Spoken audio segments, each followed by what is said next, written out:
നരഭോജികളായ മനുഷ്യരെക്കുറിച്ച് നമ്മൾ കേട്ടിട്ടുണ്ട്. എന്നാൽ ആചാരത്തിൻ്റെ ഭാഗമായി മരിച്ചവരുടെ മാംസം മുഴുവനും കഴിച്ചു തീർക്കുന്ന ബന്ധുക്കളെക്കുറിച്ച് കേട്ടിട്ടുണ്ടോ? മരിച്ചു വീണ സ്വന്തം ബന്ധുക്കളുടെ പോലും മാംസം ഭക്ഷിക്കുന്ന ഒരു ഗോത്രമുണ്ടായിരുന്നു അങ്ങ് പാപ്പുവ ന്യൂഗിനിയയിൽ. വിചിത്രമായ ആചാരങ്ങൾക്ക് പേരുകേട്ട ജനതയാണ് ഓഷ്യാനിയയിലെ പാപ്പുവ ന്യൂഗിനിയയിലെ ഫോർ ഗോത്രം. മരണാനന്തര ചടങ്ങായാണ് നരഭോജനത്തെ ഈ ഗോത്രം കണ്ടിരുന്നത്. മനുഷ്യ ശരീരത്തിലെ പിത്തസഞ്ചി ഒഴിവാക്കി ശരീരം മുഴുവനും ഭക്ഷിക്കുന്നു.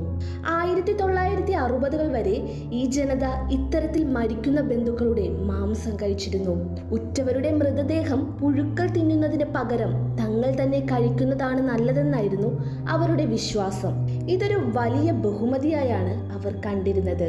ബന്ധുക്കളുടെ മൃതദേഹം കഴിക്കണമെന്ന് നിർബന്ധമൊന്നും ഗോത്രത്തിനില്ല.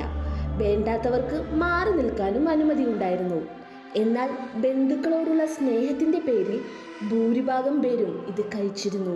1950-കളിൽ ഈ ഗോത്ര ജനതയിൽ നടത്തിയ പരിശോധനയിലാണ് ഇവർക്ക് കുരു എന്ന ന്യൂറോളജിക്കൽ രോഗം കണ്ടെത്തുന്നത്. നരവംശ ശാസ്ത്രജ്ഞനായ ഷേർലി ലിൻഡൻബാം നടത്തിയ പരിശോധനയിലാണ് രോഗം കണ്ടെത്തിയത്. കൂടുതൽ പഠനത്തിൽ രോഗവും ഇവരുടെ നരഭോജന ആചാരവും തമ്മിലുള്ള ബന്ധവും അദ്ദേഹം കണ്ടെത്തി.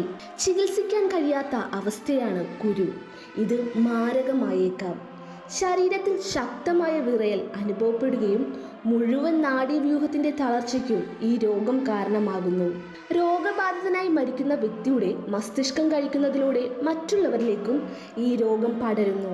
അതേസമയം തങ്ങളുടെ ബന്ധുക്കളോടുള്ള സ്നേഹത്തിൽ മൃതദേഹം കൂടുതലായും കഴിച്ചിരുന്നത് ഈ ഗോത്രത്തിലെ സ്ത്രീകളാണെന്നും പറയപ്പെടുന്നു.